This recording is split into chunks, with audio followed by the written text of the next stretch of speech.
Cuidado con lo que deseas. Les contaré una historia que no me pasó a mí. Bueno, de hecho, nunca me ha pasado algo así, pero claro que creo que puede pasar y nunca haría algo para averiguarlo. Bueno, todo comenzó hace 2 años. Mis primos fueron de vacaciones a Guadalajara, Jalisco, y como iba toda la familia se quedaron en una casa de renta. Estando todos los primos reunidos en la sala y sin tener nada más que hacer, se pusieron a contar cuentos, historia y anécdotas de terror. Todos se empezaban a ver asustados menos Tania. Ella se moría de risa cada vez que alguien contaba su historia. Se burlaba al más no poder. Ja, eso como pudo haber pasado no es cierto, decía Tania en tono de burla. A los demás ya se empezaban a molestar su actitud. Ojalá y te pase algo así para ver si te sigues burlando, decían los demás. Ay.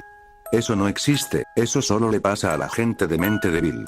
En lugar de buscar una explicación lógica se mueren de miedo.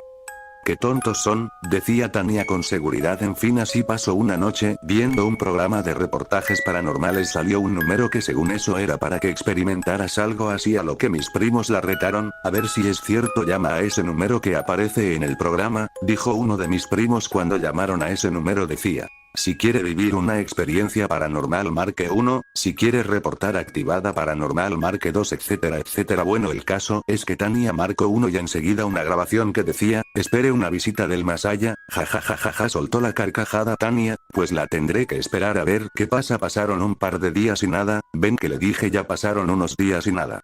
Solo son cosas de supersticiosos, dijo Tania sintiéndose segura de lo que decía. Al llegar la noche se pusieron a ver una película de terror. A la hora de irse a dormir estaban algunos nerviosos y otros asustados menos Tania. Parecía ser muy valiente. Ya todos dormían y de repente Tania se despertó, sentía algo raro como si alguien la observara. Miró a su alrededor y no había nadie más con ella.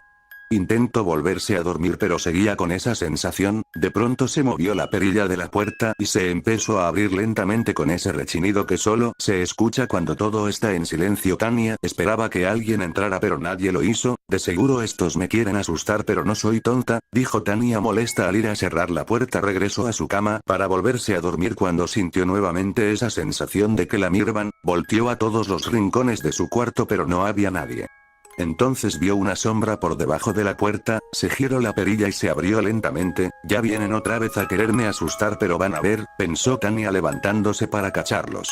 Pero cuando terminó de abrir la puerta no había nadie. Enojada por la mala pasada fue a las demás recámaras para ver quién era el maldoso, pero todos estaban en sus camas dormidos. Regresó a su recámara pensativa sobre lo ocurrido. Se acostó y se acomodó para volver a dormir. Sentía una sensación rara en el ambiente y cada vez estaba más frío. Ya casi estaba dormida cuando la despertó una fuerte sacudida de su cama agitada. Creía que era un temblor. Miró a su alrededor pero todo estaba quieto. Creía que había sido producto de su imaginación, así que se volvió a acomodar para dormir. Al día siguiente comentó lo sucedido a los demás pero seguía insistiendo en que todo tenía lógica. Para comprobarlo la familia entera que quedó a dormir en la recámara de Tania. Empezó a caer la noche y todos estaban listos para comprobar que lo que dijo Tania era cierto.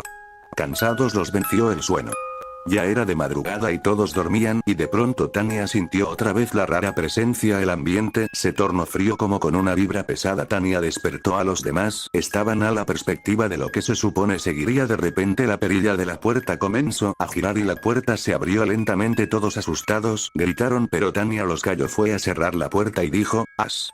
Seguro fue el aire, qué escandalosos le pondré seguro». Pasaron unos momentos, se vio por debajo de la puerta una sombra y comenzó a girarse la perilla. Inmediatamente empezaron a ver si estaban todos completos y efectivamente no hacía falta ninguno. Escucharon el rechinido de la puerta que se abría lentamente. Todos gritaron y se abrazaron. Algunos querían salir de ahí, pero Tania nuevamente los calmó. Se dirigió a la puerta y dijo: «Tal vez el seguro no sirve», pero para su sorpresa sí servía. Los demás empezaron a entrar en pánico, y a Tania ya se le notaba preocupada. Ya el ambiente era bastante pesado, pero seguían todos juntos, algunos llorando y otros abrazados. Cuando creían que ya nada iba a pasar empezó a parpadear la luz, pero como si estaba apagada. Tania los trataba de calmar argumentando que estaba fallando la energía eléctrica. De repente se sacudió la cama cual toro de rodeo. Todos corrieron huyendo de aquella recámara pero Tania, ataba paralizada del miedo, se quedó sola. Miraba alrededor. Sudaba, su respiración cada vez era más agitada, intentaba rezar pero a su cabeza no venía ninguna oración, intentaba pedir ayuda pero la voz no le salía, algo se acercaba a ella, lo sentía, movía sus ojos de un lado a otro, buscando pero solo oyó un susurro al oído que le decía cuidado con lo que deseas. A la mañana siguiente Tania despertó, creía que solo había sido una pesadilla pero no era así. Su mamá le dijo que cuando todos estaban afuera de la casa notó que Tania se había quedado adentro, intentó regresar pero la puerta estaba cerrada, así que se brincaron por la ventana y cuando llegaron a ella estaba desmayada. Les abrieron la puerta a los demás y comenzaron a rezar para calmarse. Ese mismo día se fueron de esa casa y ya no volvieron a rentarla. ¿Habrá sido la casa o habrá sido lo que Tania deseó? No lo saben, todos han olvidado el terror que vivieron menos Tania, que de vez en cuando tiene pesadillas con eso y a veces cuando lo recuerda dura noches sin dormir, pero sin embargo trata de hacer su vida lo más normal. Comencemos con la segunda historia. Una noche en el cementerio. Hace pocos años, hubo un cura en mi pueblo al que le gustaba bajar todas las noches de los sábados al cementerio a invocar a los espíritus. Yo entonces tenía 13 años. A mis amigos y a mí nos gustaba contemplarle desde un mirador que había a 500 metros escasos. Una noche fría de últimos de noviembre, estábamos allí solo 6 chicos, entre ellos yo, a esperar a que el cura, que por cierto se llama José Antonio, bajara. Y, el reloj de la iglesia dio las 11 de la noche. Apareció entonces José Antonio, abrigado con su sotana negra y una bufanda. Llevaba consigo, como era de costumbre, un farol de los antiguos de los que iban con gasolina. Buenas noches, José Antonio. Le gritamos, buenas noches chavales. Él bajó y abrió la siniestra verja y entró. Se adentró en lo más oscuro del cementerio. Cuando ya estaba casi en el final, se le apagó el farol y se quedó a oscuras. Nosotros discutíamos que si debíamos bajar a ayudarle a salir, porque ese cementerio de noche a oscuras es un laberinto. Mientras discutíamos, el cura salió del cementerio con el farol otra vez encendido. ¿Qué tío?, exclamó uno de mis amigos cuando de nuevo pasó por nuestro lado. Le volvimos a desear buenas noches, pero esta vez no nos contestó. Llevaba la cara tapada con una capucha. Al día siguiente, bajamos para ver lo que había dejado por allí, porque siempre dejaba alguna sorpresilla, pero esta vez nos encontramos un sorpresón al lado de una tumba que estaba partida en dos. Estaba el cura tirado con su farol al lado y roto. Estaba helado de frío, pero vivo. Llamamos una ambulancia que le llevó al hospital de inmediato. Una semana después, aquellos 6 fuimos a visitarle al hospital.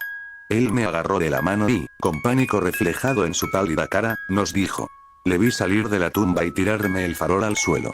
Me dijo que era un enviado de Satanás y me desmayé. Nos recorrió un escalofrío por el cuerpo. ¿Quién sería aquello que vimos subir con capucha? Aquí la tercera historia. El demonio. Estos hechos sucedieron hace unos 5 años. Mi esposo y yo vivíamos en una casita de interés social en un lugar llamado La Pedrera en Altamira, Tamaulipas, México. Tenía 7 meses de embarazo y todo marchaba bien.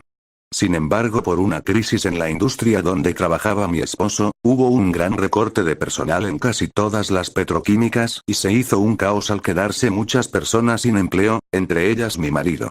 Nos las vimos muy negras en ese periodo. Al ya no tener dinero seguro, tuvimos que salirnos de nuestra casa y rentarla para tener un ingreso extra en tanto él conseguía un trabajo. Mi hermana nos ofreció quedarnos en su casa. Ella vivía en una vieja construcción en una colonia aún más antigua en la ciudad de Tampico. Su esposo la había heredado de una tía que murió por causas desconocidas. Aunque supe por dichos de los vecinos que la señora se dedicaba a la brujería, que leía cartas y hacía sesiones de espiritismo, nunca creí en esas supercherías y sabía que la señora había muerto de un cáncer, nada esotérico. Por lo que pensaba que exageraban al decir que tenía pactos con el diablo y patrañas de esas. La casona de la tía era amplia y tenía muchas habitaciones, un gran patio trasero y estaba algo céntrica, por lo que nos vino bien la ayuda y teníamos nuestro propio cuarto. Para apoyar un poco con los gastos, me puse a vender ropa usada y postres afuera de las escuelas. Por esos rumbos había algunas, así que lograba acomodar todo. Ella tenía 2 hijas, Carmen de 10 y Ana de 4 años. La más pequeña era muy inquieta y le daba por jugar en las noches, corriendo en las habitaciones y haciendo travesuras.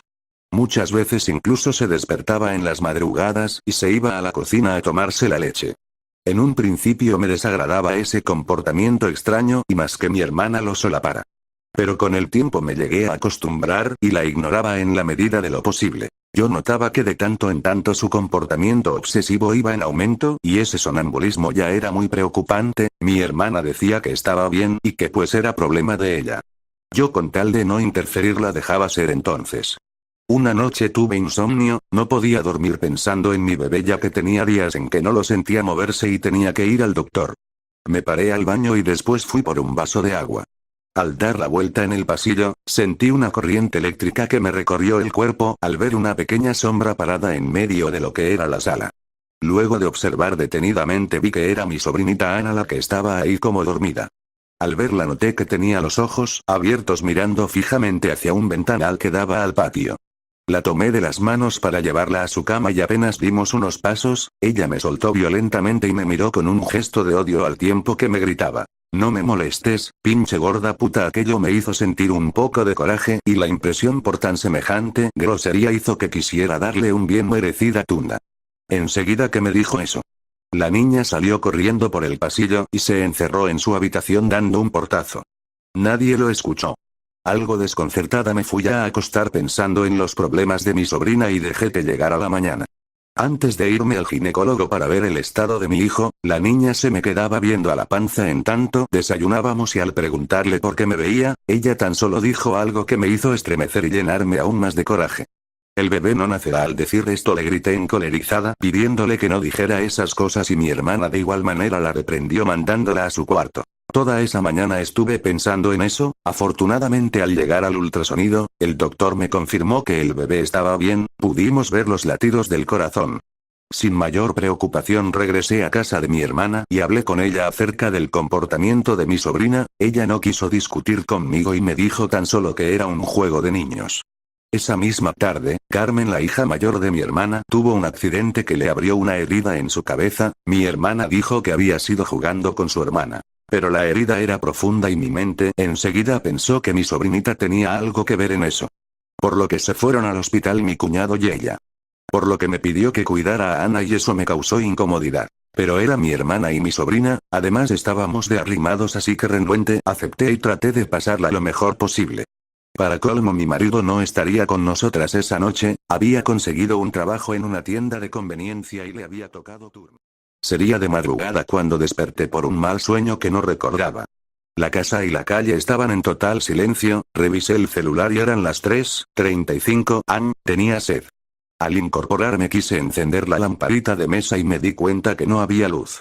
Al asomarme por la ventana en efecto, vi que toda la calle estaba en total obscuridad, parecía haber sido un apagón general. Encendí el celular para iluminarme, con la tenue luz busqué mis zapatillas y al ir a la puerta me quedé paralizada al ver que en la entrada de la habitación había una sombra pequeña parada en medio. Al aluzar, la lucecita iluminó el rostro de mi sobrina que de nueva cuenta estaba sonámbula, viéndome con sus ojos inexpresivos y aunque abiertos sabía que estaba dormida. Harta de esa situación, quise agarrarla para llevarla a su cuarto y enseguida me vio con un par de ojos furiosos y me hizo una mueca de odio enseñándome los dientes que me dejó pasmada. Enseguida de eso corrió por el pasillo y desapareció entre las sombras. Le grité a mi sobrina y me fui a buscarla por todas las habitaciones y la sala, no la encontré. Apenas iba a dar la vuelta para regresar a mi cuarto cuando escuché un gruñidito detrás. Fue como una risita gruñona que provenía de algún lugar en la sala. El miedo me invadió porque pensé primero que un animal se había metido, así que caminé lentamente por la sala y miré por detrás de los sillones. Cuando vi detrás del mueble más grande encontré que mi sobrina estaba en cuclillas, sin embargo noté algo extraño en ella. Estaba sin ropa y se había quitado el pañal, lo más repugnante era que estaba comiendo su propio excremento del mismo. Eso me horrorizó y me preocupó. Al llamarla por su nombre para que me atendiera, la niña se volteó y me dio la espalda. Me acerqué lentamente para ir por ella ya con el coraje y el asco encima. Pero antes de que la pudiera tocar, se volteó y sentí que el piso se me abría debajo de mis pies. Sentí un terror tan horrible que mi corazón comenzó a latir fuertemente en tanto mis piernas temblaban. El rostro de mi sobrina era un asqueroso rostro de algo horrible. Parecía que sus facciones se habían vuelto violentas, de piel quebrada y negra. Tenía la boca y las mejillas llenas de su propio excremento y lo que más me impactó fueron sus ojos, eran completamente negros, al verla me sonrió mostrando sus dientes llenos de mierda y en ese momento me fui de espaldas, caí de sentón, me lastimé y quise arrastrarme para salir de ahí, el celular se me cayó y se me apagó quedándome a obscuras con aquella cosa detrás. Quise dar un grito. Pero antes de que pudiera hacerlo escuché que del fondo del pasillo, provenía un grito de pánico y un llanto que reconocí de inmediato. Era mi sobrina Ana, como pude me incorporé, caminé rápidamente, me dolía debajo del vientre y temía que hubiera lastimado a mi bebé. Llegué a su habitación y estaba llorando frenéticamente, asustada. Era extraño y no pensé hasta después. Pero estaba con su pijama y tenía puesto el pañal. Corrí y la abracé, cerré la puerta con seguro y nos quedamos llorando, yo asustada por lo que vi y que sentía que andaba ahí afuera. Durante un buen rato escuché ruidos que provenían de la cocina, trastes que se caían, puertas que se abrían y cerraban, ruidos en el techo, algo horrible olía en el ambiente. Durante toda la noche no pude dormir, tenía dolores en el vientre y las piernas, me dolía muchísimo la cabeza y estaba aterrada sin poder moverme o dejar de abrazar a mi sobrina que dormía plácidamente y de tanto en tanto hablaba dormida y despertaba intentando salir del cuarto. Llegó el día y con ello, mi esposo, mi hermana y mi cuñado. Carmen se había quedado en observación en el seguro. Mi sobrina y yo salimos corriendo de la habitación, todos se nos quedaron viendo preocupados y antes de que pudiera darles una explicación, mi hermana me vio con preocupación y pánico. La fuente se me había roto y estaba regando líquido por toda la casa. No lo sentí hasta que ella me dijo, y en efecto tenía un charco de líquido a mis pies. Enseguida nos subimos al carro de mi cuñado y nos fuimos rápido al hospital. Pero fue inútil, mi bebé nació muerto. No regresé jamás a esa casa, luego de que me dieran de alta del seguro, me fui con mi mamá y no quise jamás volver a ver a nadie, ni siquiera a mi esposo. Pensaba en todo lo sufrido y más por el hecho de que mis sobrinas corrían algún peligro, nunca lo supe. Sé que mi hermana se separó de su esposo tiempo después y las niñas están bien. Aunque la menor me da mucho miedo el solo verla, cuando vienen de visita procuro no estar presente. Siento más temor ahora porque cuando se organizó un baby shower para una de mis primas en casa de mi mamá, mi sobrina muy seria tocó el vientre de mi prima y dijo con frialdad: "El bebé no va a nacer". Y bueno amigos, eso ha sido todo. Si te gustó ya sabes, dale like y suscríbete para más historias creepy. Hasta el próximo video, adiós.